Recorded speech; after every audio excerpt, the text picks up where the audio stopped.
Mayong adlaw mga idol. So hilig ba mo mupusta og peryahan mga idol?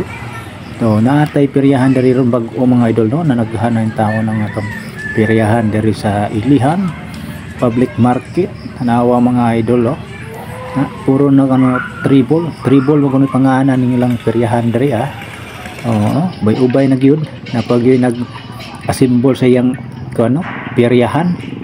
Tanawa mga idol nay nang duwa na sugda na gyud nilag pusta mga idol. Tanawa pindot na siya mga idol no kay tulo sa bula mga idol patdan nimo mura na diri mga idol sa may Ilihan Tabugon Public Market.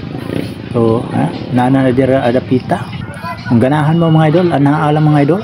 So biduol ta diri mga idol tan-aw ta mga idol. So nangutana ta mga idol unsay pangalan duwa mga idol matud nila tribal kuno mga idol player din so sa natong kauban mga idol say pangalan try ko na siya be it's dayon tribal wow untol bula grabe iya kuno nang gihuna-huna ba tulo ko buk bula sakto gyud no daog kuno siya grabe.